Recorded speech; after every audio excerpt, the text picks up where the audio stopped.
Assalamualaikum warahmatullahi wabarakatuh. Perkenalkan, saya Wiwi Ediulaviani sebagai Kepala Bidang PPKS di Dinas P2KB P3A. Pada kesempatan kali ini, izin saya menyampaikan tentang bidang PPKS yang membawahi urusan pengendalian penduduk dan keluarga berencana. Program yang ada pada bidang kami, yang pertama adalah program pengendalian penduduk, dan yang kedua adalah program pemberdayaan dan peningkatan keluarga sejahtera.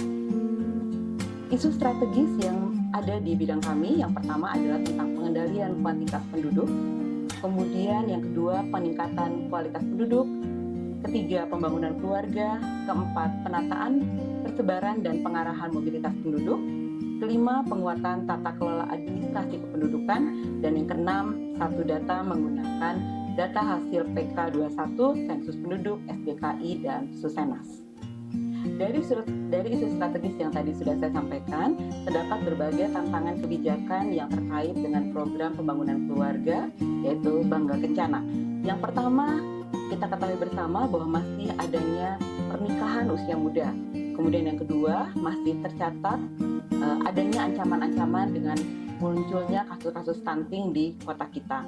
Yang ketiga, masih adanya atau belum termanfaatkan dengan penuh bonus demografi, sehingga dapat kita lihat bahwa kependudukan belum menjadi fokus utama dalam pelaksanaan pembangunan di kota kita. Yang keempat, perlu adanya penanganan bersama untuk kemiskinan ekstrim yang memang pada saat ini sudah berada di bawah Bapeda. Yang kelima, terjadinya perubahan sosial dalam keluarga, seperti kita tahu bersama adanya perubahan dalam pola asuh anak dan remaja yang memang saat akhir-akhir ini mulai banyak dikeluhkan oleh masyarakat. Yang keenam, berhubungan dengan kesehatan, ternyata masih rendahnya perilaku sehat yang dilakukan oleh keluarga-keluarga di kota Sukabumi ini. Yang ketujuh, begitu juga dengan rendahnya ketahanan keluarga, sehingga rentan sekali keluarga-keluarga kita mengalami permasalahan. Yang kedelapan, dengan mulainya ada pernikahan usia muda, maka terindikasi juga tingginya angka perceraian yang terjadi di kota Sukabumi ini. Kesembilan, terdapat perubahan pola migrasi penduduk. Kesepuluh, meningkatnya mobilitas penduduk non-permanen. Cukup banyak kontraktor-kontraktor kita yang ada di kota Sukabumi, sehingga sedikit menyulitkan dalam keadaan atau jika diperlukan pendataan kependudukan. Yang ke-11, perlunya kondisi penduduk optimum, di mana penduduk optimum ini akan memudahkan kita dalam perencanaan ke depan.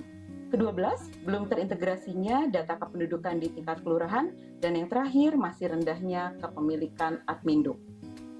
Jumlah kelompok kegiatan yang berkaitan dengan program ketahanan keluarga di Kota Sukabumi yang kami data di tahun 2024 ini dan sudah masuk dalam sistem informasi keluarga yang dimiliki oleh BKKBN adalah sebagai berikut. Yang pertama, Bina Keluarga Balita tercatat ada 130 kelompok kegiatan. Yang kedua, Bina Keluarga Remaja tercatat 59 kelompok kegiatan.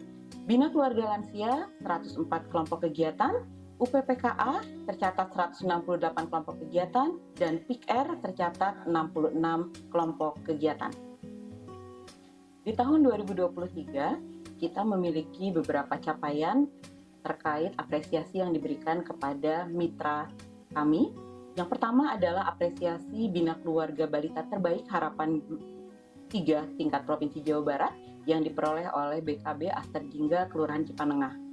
Yang kedua, ada apresiasi Rumah Data Kependudukan Terbaik ketiga tingkat Provinsi Jawa Barat yang diinisiasi oleh Kelurahan RDK Kelurahan Sindang-Sari. Dan yang ketiga, pada saat ajang Duta Genre Provinsi Jawa Barat kemarin, salah satu Duta Genre Kota Sukabumi memperoleh Duta Genre Favorit.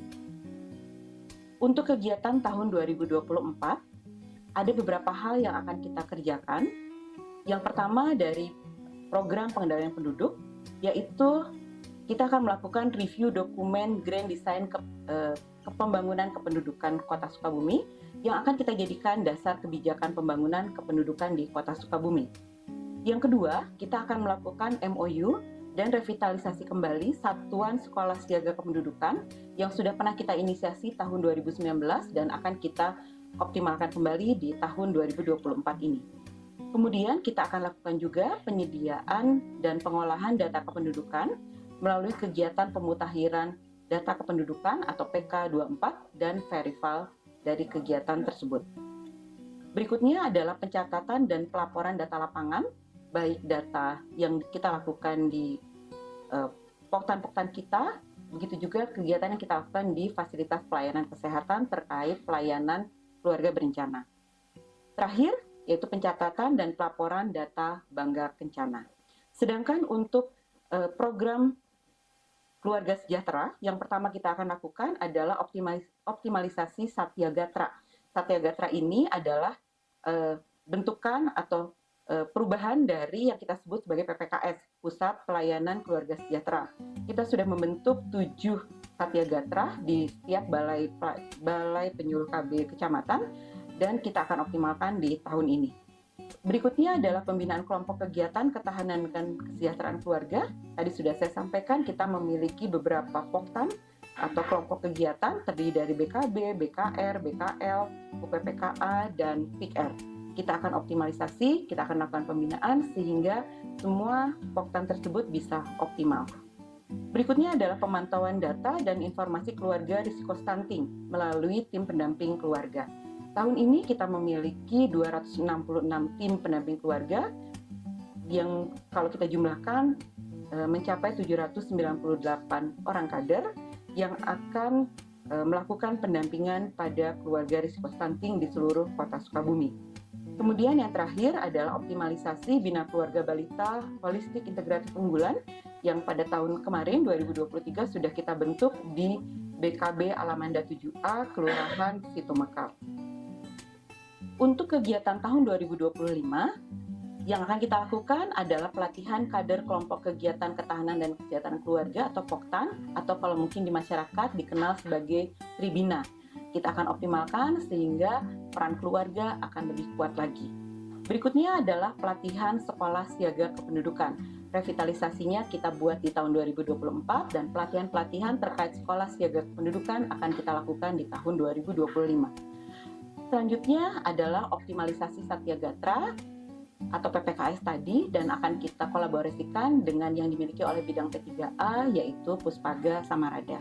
Terakhir, tidak lupa pada kegiatan penurunan stunting kita akan tetap lakukan pendampingan keluarga risiko stunting oleh tim pendamping keluarga. Sebagai penutup, saya sampaikan bahwa data keluarga risiko stunting atau KRS mengalami penurunan. Dapat saya sampaikan bahwa tahun 2022 jumlah KRS kita sebanyak 32.665 keluarga risiko stunting dan pada akhir 2023 menjadi 25.337 sehingga terlihat sekali terdapat penurunan jumlah keluarga risiko stunting di Kota Sukabumi. Hal ini tidak lepas dari unsur para tim pendamping keluarga yang terdiri dari tenaga kesehatan, kader PKK dan kader KB dengan sasaran pendampingan TPK yaitu calon pengantin, ibu hamil, ibu pasca bersalin atau BUFAS, dan bayi atau anak di bawah 2 tahun. Semoga dengan pendataan, pencatatan, dan pelaporan yang dilakukan dengan baik dan benar oleh kita semua, baik oleh kader pendata, para TPK, pendampingan yang kita lakukan akan optimal dan membawa Kota Sukabumi menjadi lebih baik lagi. Terima kasih. Wassalamualaikum warahmatullahi wabarakatuh.